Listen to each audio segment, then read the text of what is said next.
¿Quién de todos los que están acá leyeron Ezequiel en los últimos 6 meses que estamos haciendo esto? Pocos, ¿sí? El que haya entrado en este libro habrá visto un libro que es complicado, tiene su dificultad, que no es tan sencillo de entender muchas veces, ¿sí? Pero que en definitiva cuando lo terminamos decimos es un librazo, ¿sí? Hay un montón de cosas que nos atrapan profundamente. Vamos a empezar con un texto bíblico, ¿sí? Que está en Romanos 11:33, y dice: «Oh profundidad de las riquezas de la sabiduría y de la ciencia de Dios, cuán insondables son sus juicios e inescrutables sus caminos, porque ¿quién entendió la mente del Señor? ¿O quién fue su consejero? ¿O quién le dio a él primero para que le fuese recompensado? Porque de él, y por él, y para él son todas las cosas. A él sea la gloria por los siglos de los siglos. Amén». Y ustedes pensarán, ¿qué tiene que ver esto con Ezequiel? Bueno, tiene todo que ver con Ezequiel, ¿sí? Ezequiel, vamos muchísimo tiempo atrás de lo que acabamos de leer, ¿sí? Ezequiel fue llamado a profetizar. Venimos viendo lo que es un profeta, venimos estudiando los libros proféticos.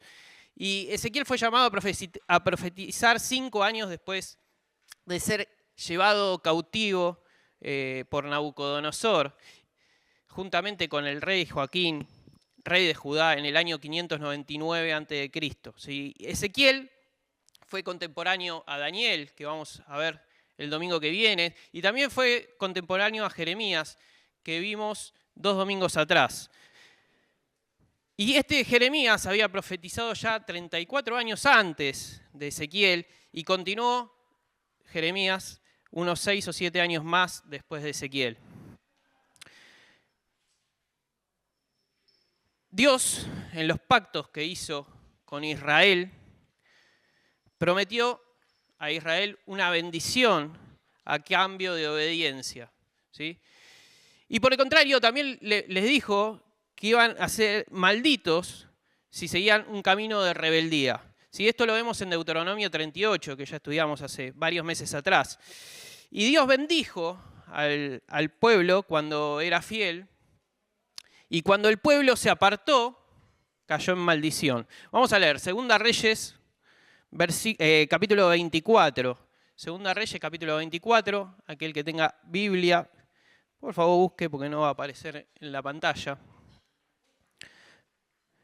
Dice así: «En aquel tiempo subieron contra Jerusalén los siervos de Nabucodonosor, rey de Babilonia, y la ciudad fue sitiada. Vino también Nabucodonosor, rey de Babilonia, contra la ciudad, cuando sus siervos la tenían sitiada». Versículo 12. «Entonces salió Joaquín, rey de Judá, al rey de Babilonia, él y su madre, sus siervos, sus príncipes y sus oficiales, y los prendió el rey de Babilonia en el 8º año de su reinado. Y sacó de allí todos los tesoros de la casa de Jehová y los tesoros de la casa real, y rompió en pedazos todos los utensilios de oro que había hecho Salomón, rey de Israel, en la casa de Jehová, como Jehová le había dicho. Y llevó en cautiverio a toda Jerusalén, a todos los príncipes y a todos los hombres valientes, hasta 10.000 cautivos, y a todos los artesanos y herreros. No quedó nadie, excepto los pobres del pueblo en la tierra». La maldición mayor hasta esa fecha había sido el exilio.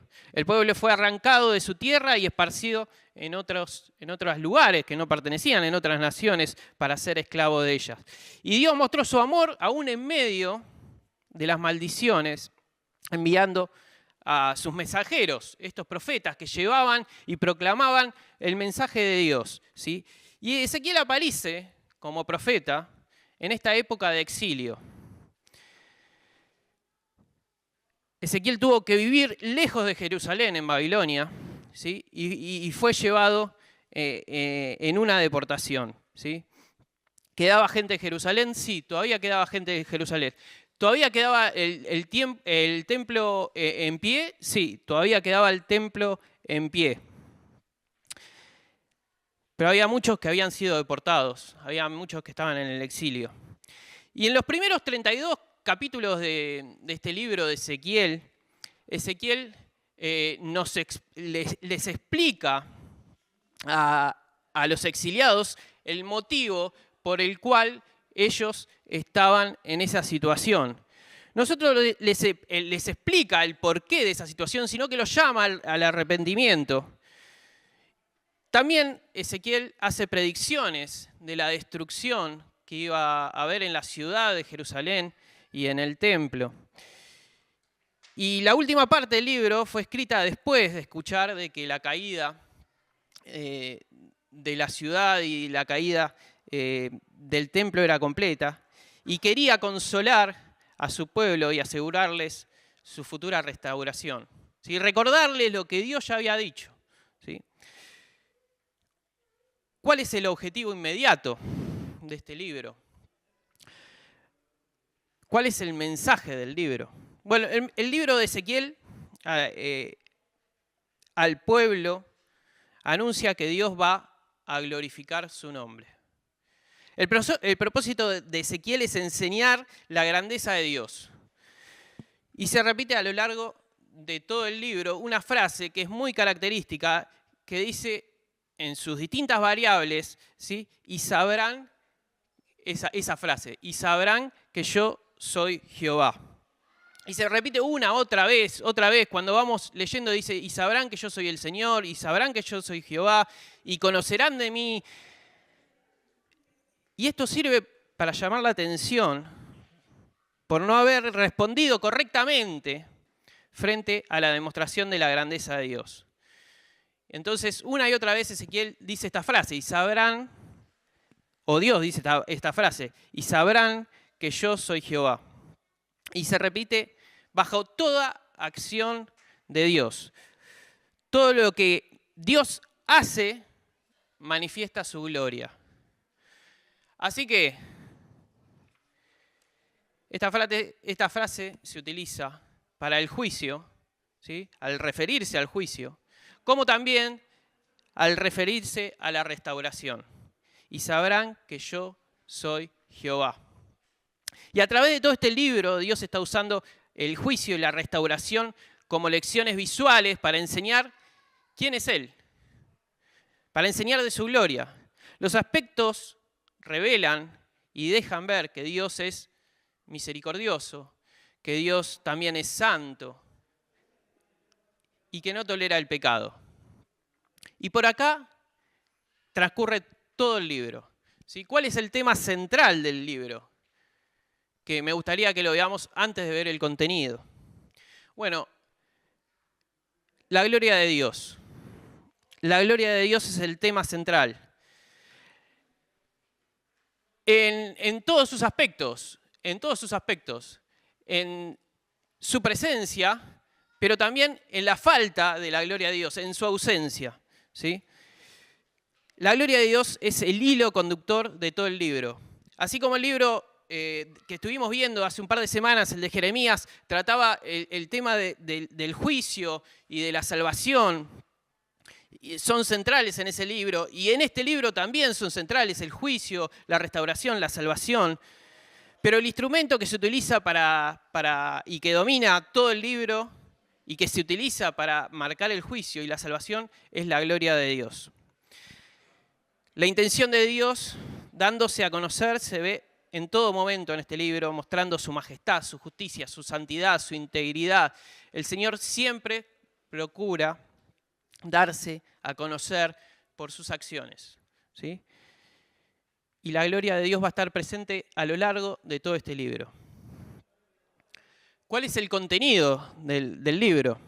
Bueno, la estructura de Ezequiel se divide en dos partes principales, dos partes que giran alrededor de un eje. La caída de Jerusalén, por un lado, la caída de Jerusalén es el eje. El principio del capítulo 1 al 32 vemos profecías antes de la caída de Jerusalén. Y del capítulo 33 al 48 vemos profecías después de la caída de Jerusalén. La caída de Jerusalén pasa en el capítulo 33. Ahora, la primera parte, las profecías antes de la caída de Jerusalén, que seguramente está mal escrito en sus apuntes, lo acabo de ver, dice así, dice del 1 al 3 el llamado a los profetas, ¿sí? El llamado, su propio llamado de Ezequiel. La segunda parte sobre Jerusalén, del 4 al 24, y sobre las naciones, profecías sobre Jerusalén, del 4 al 24, y profecías sobre las naciones, del 25 al 32. Es así que llegamos a la caída de Jerusalén, y dice así: vino a mí un fugitivo de Jerusalén, esto dice Ezequiel, diciendo: la ciudad ha sido conquistada. Y ahí hay un quiebre, ¿sí? En donde aparecen profecías después de la caída, ¿sí? Y estas profecías son acerca de la restauración, ¿sí? Para llevar esperanza al pueblo de Dios. Ahora, esto también va en relación a lo que veíamos diciendo de la gloria de Dios. Del 1 al 32 vemos cómo es expulsada la gloria de Dios del medio del pueblo, del medio del templo, del lugar de residencia natural de la gloria de Dios. Vemos que después viene el juicio, ¿sí? Y vemos que el libro termina con el regreso de la gloria de Dios a habitar en medio del pueblo. Una cosa va de la mano de la otra. Ahora, el contexto del pueblo de Israel era de completa perversidad. Por más que ya muchos estaban en el exilio, el contexto que se vivía en Jerusalén era de perversidad. Y esto lo vimos en Jeremías hace un par de semanas, y no sé si se acuerdan, pero habíamos hablado de 3A, ¿sí? Una era que el pueblo había abandonado a Dios. Otra, que el pueblo estaba en un tremendo adulterio en esta relación Dios-pueblo, ¿sí? Estaban siendo promiscuos con otros ídolos y santos, ¿sí? Y la tercera era de aversión. Ahora, en este contexto, ¿cómo puede suceder dentro de un pueblo escogido por Dios que decía pertenecer a un Dios, al Dios vivo, que líderes religiosos introdujeran en el templo de Jehová a otros dioses paganos, ¿sí? Para que fueran adorados? ¿Cómo era posible tremenda perversión? Habían olvidado por completo la grandeza y la gloria del Señor. Habían olvidado por completo a quién tenían que servir, y a ellos se le había olvidado darle gloria a Dios. Se olvidaron de todo, lo verdaderamente importante.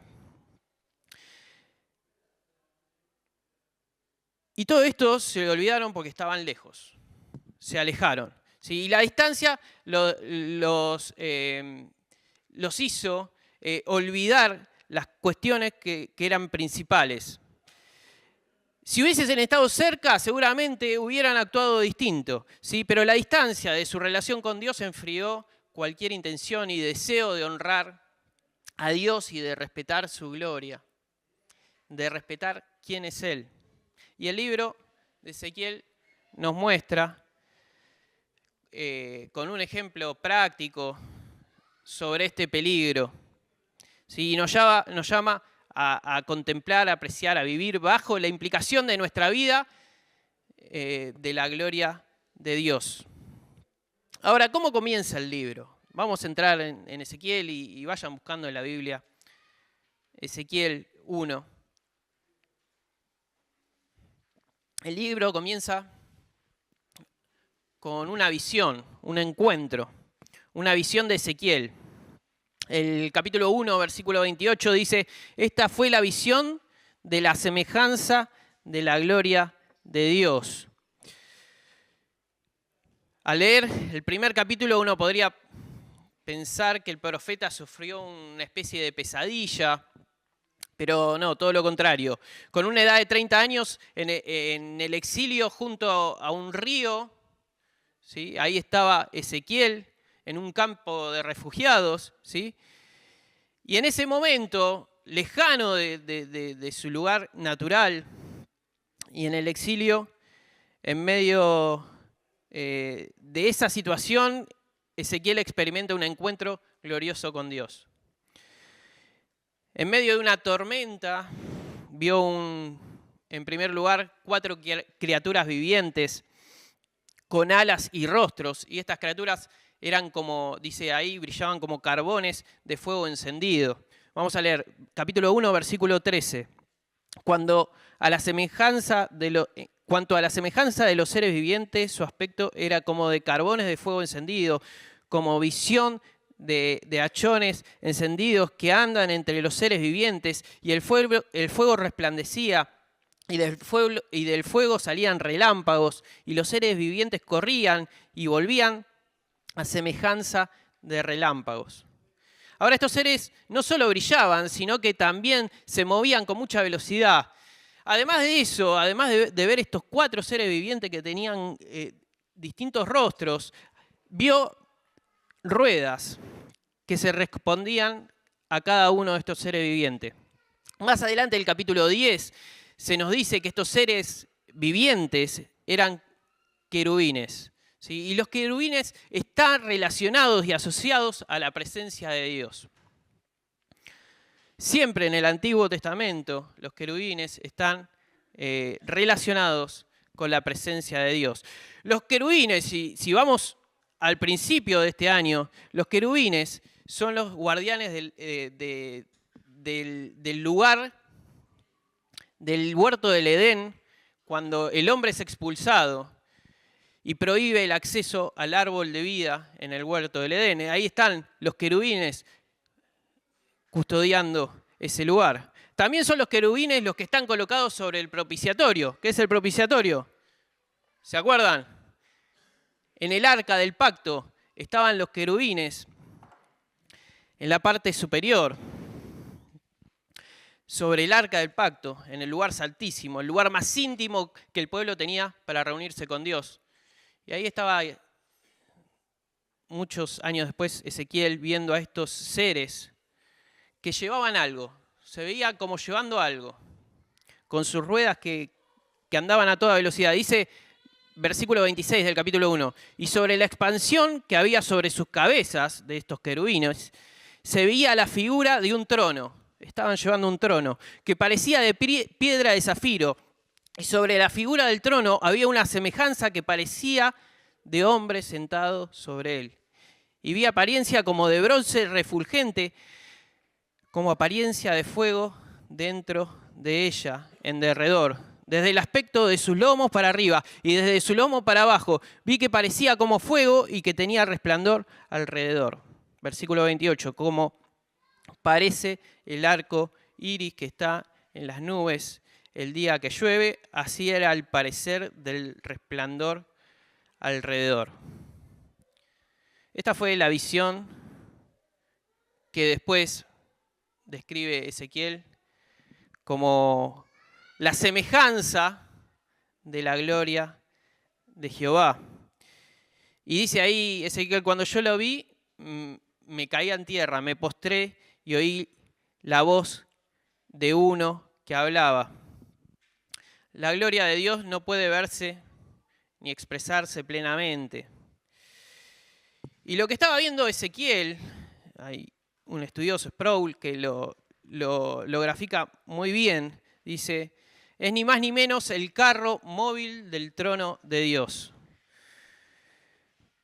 Pero con mucha dificultad solo podía ver el carro Ezequiel, ¿sí? No podía ver más allá de lo que pasaba arriba, ¿sí? La apariencia de Dios era tan brillante y tan resplandeciente que no puede ver más allá. La gloria era tan impresionante que Ezequiel se desmayó. La visión nos transmite varias cosas y le transmitió varias cosas a Ezequiel. En primer lugar, la gloria trascendente. También le habla de su santidad, de la santidad. Y también le habla del poderío y de la soberanía de Dios. Ezequiel estaba ahí, en Babilonia, en el exilio, viendo el carro del trono de Dios, ¿sí? Y el libro de Ezequiel presenta justamente a Dios desde su gloria. Y nos lleva a ver a Dios, a ver la gloria de Dios y a entender todo a partir de la gloria de Dios. ¿Cómo puede ser que este Dios glorioso y santo siga permaneciendo preocupado por su pueblo, cuando su pueblo, lo vimos a lo largo de todo el año, lo rechaza una y otra vez? ¿Qué hace el trono móvil de Dios en Babilonia y no en el lugar natural, que tendría que ser el templo? Bueno, desde el comienzo Dios muestra este movimiento de la gloria y nos lleva a ver que algo está fuera de su lugar natural y a ese lugar deseado. ¿Sí? La gloria de Dios, su trono como centro de la soberanía, no está en el lugar diseñado para que esté. ¿Qué pasó? Bueno, para que Dios soberano, ¿qué pasó para que este Dios soberano esté movilizado, moviéndose fuera de su pueblo? ¿Esto quiere decir que Dios abandonó a su pueblo o que el pueblo expulsó a Dios?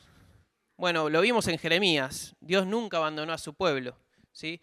La respuesta es: el pueblo expulsó a Dios, por eso la gloria estaba en otro lado. El pueblo despreció su santidad y en este contexto Dios está preparado para marcharse. Tiene todo el despliegue que requiere su gloria y está a punto y movilizándose. Como Señor soberano está dispuesto a entregar a su pueblo a juicio, quitándole la gloria de su presencia. Pero al mismo tiempo el libro promete que la belleza de la presencia de Dios será restaurada y que esa gloria de Dios que se ve irse volverá, ¿sí? Y en esta visión gloriosa es que Ezequiel es llamado como profeta. Vamos, capítulo 2, versículo 7. Dice: les hablarás, le dice Dios a Ezequiel, les hablarás pues mis palabras, escuchen o dejen de escuchar, porque son muy rebeldes. Mas tú, hijo de hombre, oye lo que te hablo, no seas rebelde como la casa rebelde. Abre tu boca y come lo que yo te doy. Y miré, y aquí una mano extendida hacia mí, y en ella había un rollo del libro, y lo extendió delante de mí, y estaba escrito por delante y por detrás, y había escrita en él endechas y lamentaciones y ayes. Es así que Ezequiel es llamado como profeta. Ezequiel fue comisionado por Dios y capacitado por el Espíritu para decir las palabras de juicio a los exiliados. Dios es el que le da las palabras, Dios es el que interviene en su habla. Lo escuchen o no lo escuchen. Capítulo 3, versículo 1. Me dijo: hijo de hombre, come lo que hayas, come este rollo, y ve y habla a la casa de Israel. Y abrí mi boca y me hizo comer aquel rollo. Y me dijo: hijo de hombre, alimenta tu vientre, llena tus entrañas de este rollo que yo te doy. Y lo comí y fue en mi boca dulce como la miel. Lo que transmitía Ezequiel no es ni más ni menos que la misma palabra de Dios. ¿Sí? La palabra de Dios siempre es dulce, ¿sí? Deseable para el hombre, porque es lo que necesita el hombre, por más que sean palabras de juicio, ¿sí? Y el mensaje que tenía que llevar Ezequiel, como tuvo que llevar Jeremías, no es un mensaje agradable. En primer lugar, es un mensaje de juicio. Dios capacitó a Ezequiel con sus palabras para que Ezequiel exponga el mensaje y el mensaje de Dios sea escuchado. No solo eso, sino que nos dice que Ezequiel fue puesto en Jerusalén, en el pueblo de Israel, dentro del pueblo de Israel, dentro de los exiliados, para llevar un mensaje claro. El mensaje era muerte para los que persistían en pecados y prometía vida para todos aquellos que se arrepentían. Dice el capítulo 3, versículo 17, Hijo de hombre, yo te he puesto por atalaya a la casa de Israel. Oirás pues tú las palabras de mi boca y los amonestarás de mi parte. ¿A quiénes? Al pueblo de Israel. Ezequiel comenzó su ministerio anunciando la retirada de la gloria del Señor de Israel y advirtiendo al pueblo el juicio que venía, a pesar de que muchos estaban en el exilio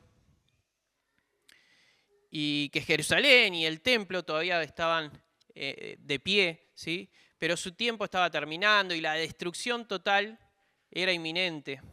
Y este era el mensaje de Dios. Capítulo 7. Den vuelta unas páginas.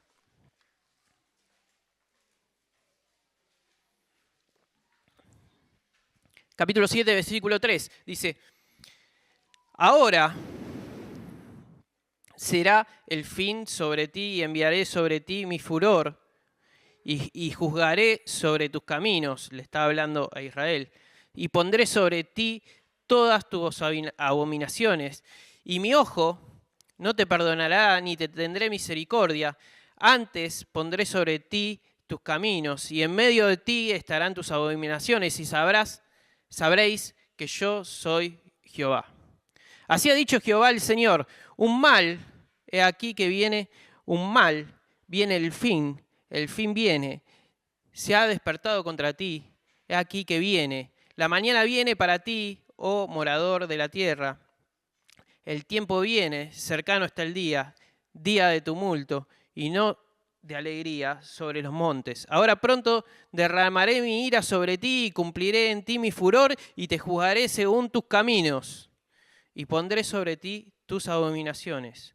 Y mi ojo no perdonará, ni tendré misericordia, según tus caminos pondré sobre ti. Y en medio de ti estarán tus abominaciones y sabréis que yo, Jehová, soy el que castiga.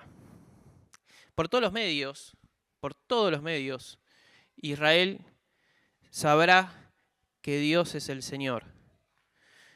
Y cuando llegue la destrucción total, Israel sabrá que Dios es el Señor. Y de esto se trata, no de venganza por pecar, sino de corregir para restaurar. Y la búsqueda de Dios por medio de la espada, de la peste, el hambre, para el hombre, para el pueblo, era hacer que el pueblo sea corregido para poder restaurar. Y así como lo vimos también en Jeremías, ¿sí? que decía que todo el mal venía para poder después construir, ¿sí?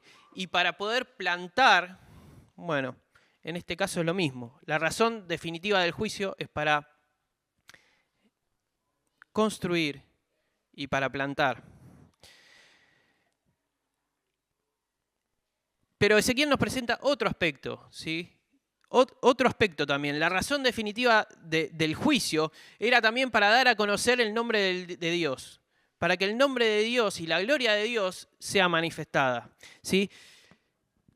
La nación iba a reconocer por todos los medios posibles que Dios es el Señor, que es el Rey soberano y es el único Dios verdadero. Ahora, solo Israel no. Como vimos del capítulo 25 al 32, las naciones por completo iban a saber de este mensaje. Este mensaje no solo para Israel, las naciones también se enfrentan a juicio, ¿sí? Especialmente por el trato y la respuesta que tienen hacia Israel. Y toda nación que está en contra del pueblo de Dios experimentará juicio. Y esto lo vemos en toda esta sección del libro.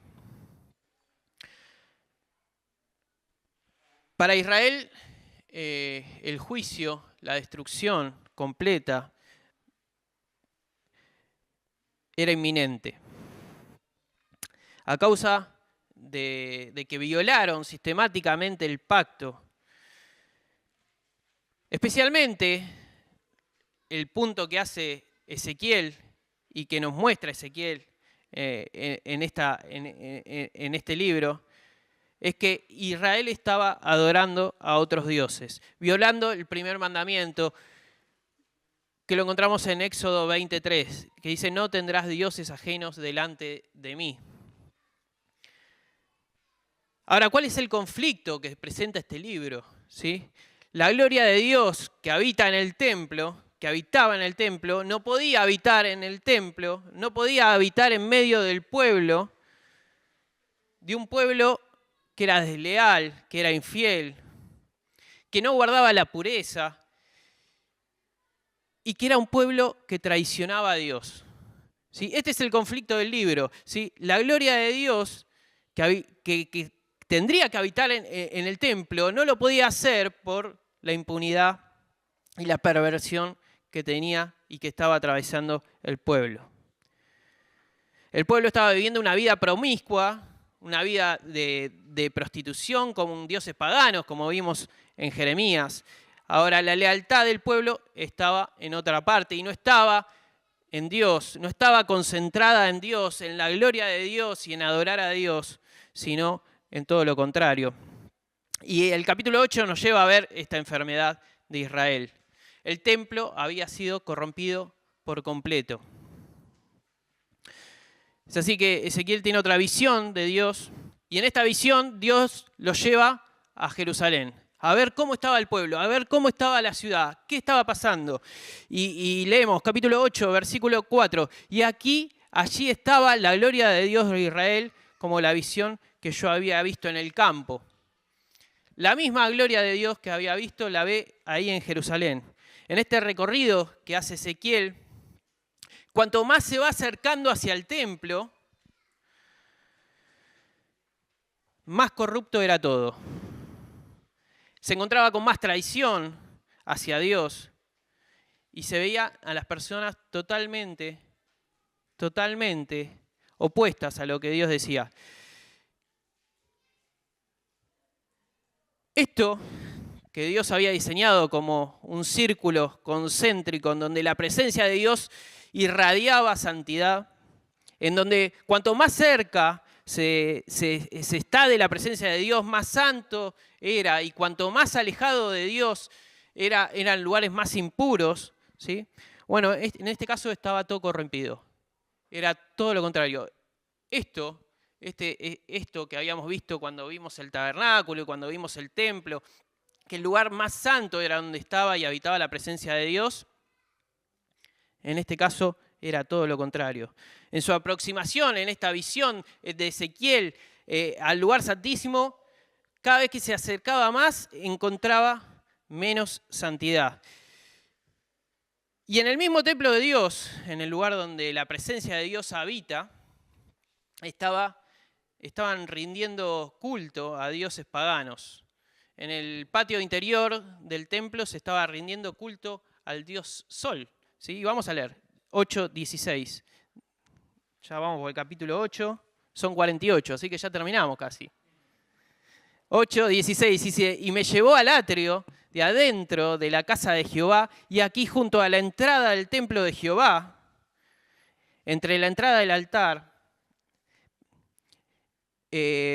como 25 varones con espadas vueltas al templo de Jehová y sus rostros hacia el oriente, y adoraban al sol, postrándose hacia el oriente. Y me dijo, ¿no has visto, hijo de hombre, estas cosas livianas para la casa de Judá, hacer las abominaciones que hacen aquí? ¿Es cosa liviana para la casa de Judá hacer las abominaciones que hacen aquí? Después que han llenado de maldad la tierra, se volvieron a mí para irritarme. Y aquí que aplican el ramo a sus narices. Pues también yo procederé con furor, dice Dios. No perdonarán mi ojo, ni tendrán misericordia, y gritarán a mis oídos con gran voz, y no los oiré. Ezequiel, en este tour que hace por la ciudad y llegando al templo, ve esta realidad que estaba pasando. Esta tremenda realidad que estaba pasando.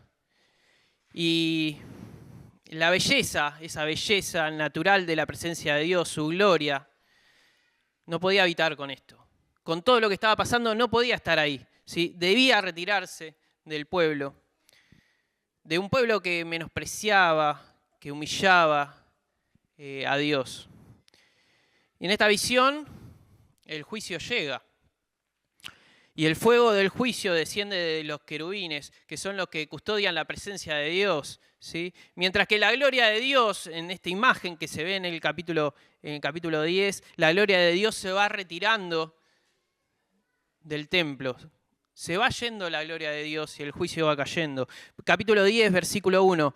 Miré y aquí en la expansión que había sobre la cabeza de los querubines, como la piedra de zafiro, que parecía como semejanza del trono que se mostró sobre ellos, el trono móvil de Dios.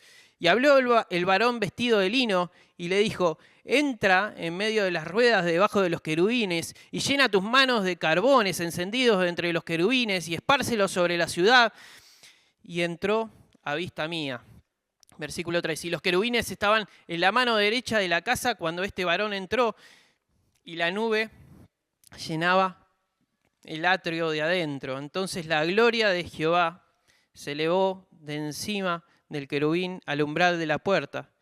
Y la casa fue llena de la nube y el atrio se llenó del resplandor de la gloria de Dios y el estruendo de las alas de los querubines se oía hasta el atrio de afuera, como la voz del Dios omnipotente cuando hablaba. ¿Qué está pasando acá? El carro móvil del trono de Dios estaba en movimiento y en primer lugar se iba hacia la entrada del templo, se estaba yendo. Pero más triste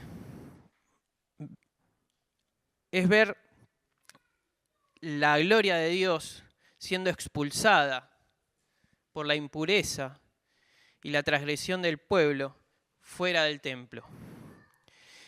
Y los querubines y la presencia divina se van retirando y se alejan lentamente del templo. Sigue diciendo versículo 15, y se levantaron los querubines.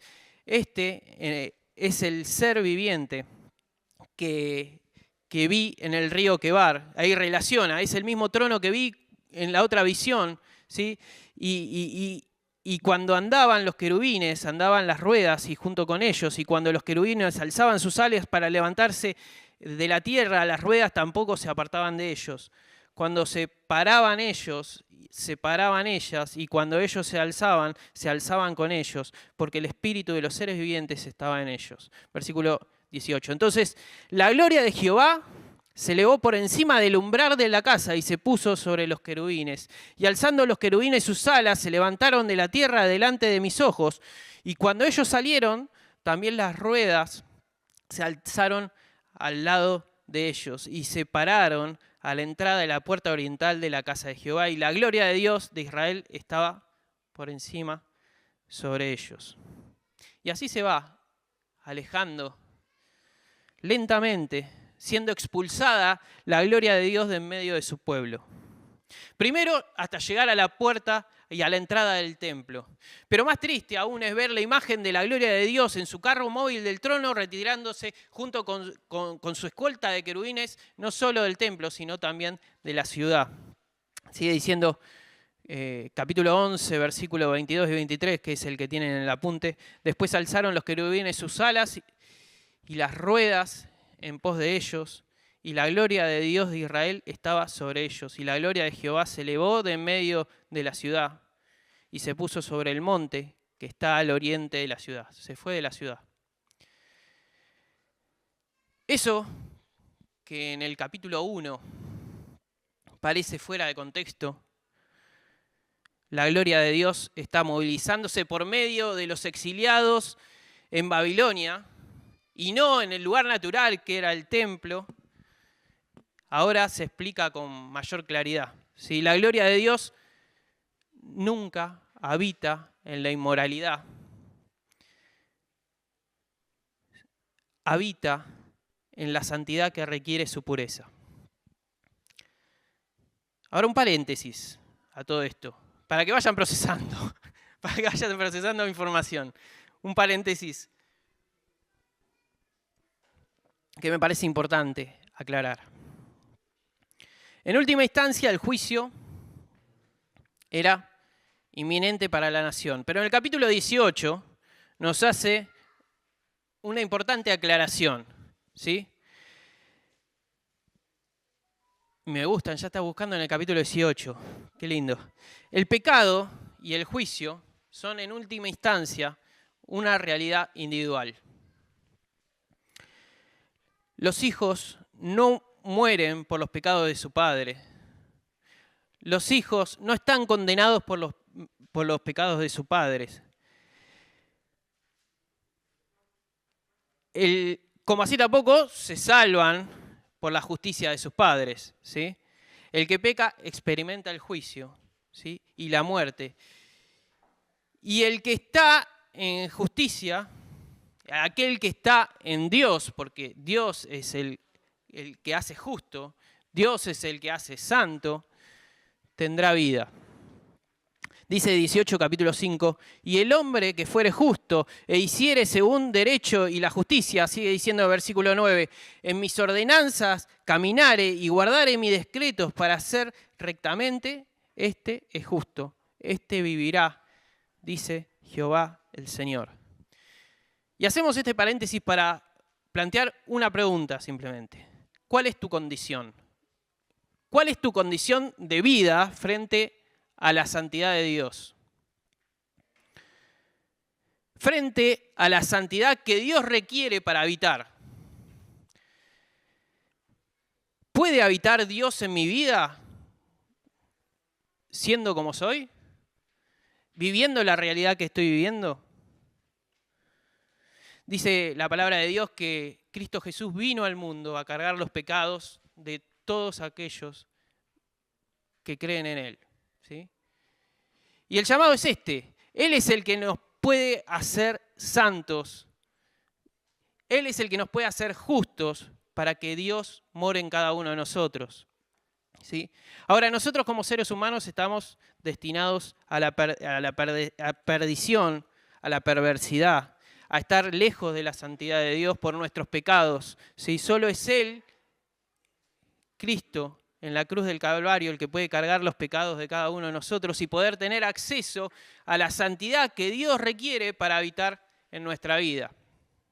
Ahora la pregunta sigue siendo la misma. ¿Cuál es tu condición frente a la santidad que Dios requiere para vivir en tu vida? Somos llamados a vivir en santidad. Cerramos paréntesis. Seguimos en el libro de Ezequiel. El juicio era inminente para el pueblo, pero también en Ezequiel nos habla de que la restauración está asegurada ¿para quiénes? Para los justos, para su pueblo. Y Dios mandó a Israel al exilio y como vimos en la escena anterior, abandonó el templo porque el pueblo había abandonado a Dios y había despreciado su pacto. Sin embargo, como vemos en todos estos libros proféticos, también se nos habla de salvación constantemente y de restauración. La intención de... Vamos a leer primero, capítulo 14, versículo 22. Dice, sin embargo, de aquí quedará en ella un remanente, hijos e hijas que serán llevados fuera. He aquí que ellos vendrán a vosotros y veréis su camino y sus hechos y seréis consolados del mal que hice venir sobre Jerusalén, de todas las cosas que traje sobre ella. Vemos constantemente la intención de preservar un remanente de parte de Dios. Y esto nos indica el deseo de Dios de traer de vuelta del exilio a su pueblo, de volver a reunirlo de las naciones en las que estaba disperso. Capítulo 20, versículo 41.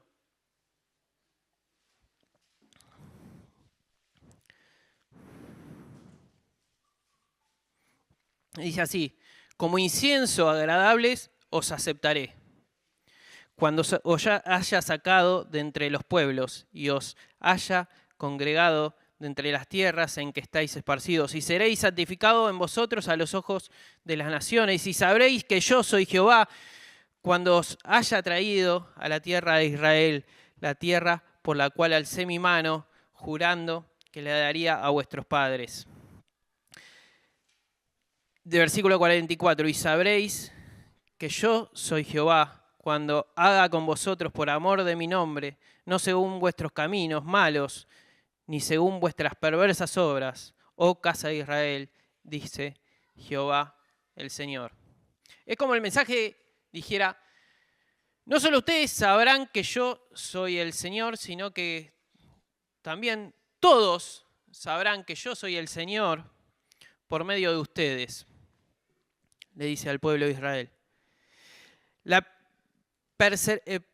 preservación de un remanente garantiza que la redención pueda ser posible. Para la restauración no solo se necesita preservación, sino que también requiere de cambio. Y como si fueran dos ingredientes para Dios, para que Dios obrara en esta restauración, para que sea completa y efectiva, se requería de estas dos cosas. Preservar, pero también requería de un cambio de su pueblo. Poco servía de volver a Israel a la tierra si volvía sin cambios, ¿sí? Necesitaba volver, pero necesitaba volver a la tierra transformado. Y ahí hay un texto conocidísimo por muchos, ¿sí? Que en Ezequiel 11, versículo 18, que los invito a buscar, el que tenga Biblia, y lo leemos.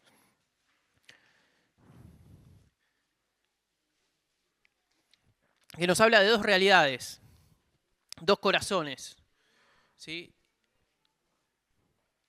Dice así, versículo 18, y volverán allá y quitarán de ella todas sus idolatrías y todas sus abominaciones. Y les daré un corazón, un espíritu nuevo pondré dentro de ellos, y quitaré el corazón de piedra de en medio de su carne. Y le daré un corazón de carne, para que anden en mis ordenanzas y guarden mis decretos y los cumplan, y me sean por pueblo, y yo sea a ellos por Dios. El cambio en la vida de una persona es la demostración del arrepentimiento genuino y el deseo de abandonar la vieja realidad, el camino errado por el que íbamos transitando, que llevó a la persona a la decadencia y a la ruina. La persona que cambia, bueno, la promesa es la restauración, ¿sí? La promesa de la restauración está centrada en los capítulos 36 a 37, donde se promete una restauración para Israel. Pero el propósito final de Dios en la restauración de su pueblo es la gloria de su nombre. Y así lo vemos claro en Ezequiel una y otra vez. Lo que está en claro que busca Dios con esta restauración es que su reputación, su honor, su nombre sean preservados por la salvación y por medio de la salvación de su pueblo. Vamos a leer capítulo 36.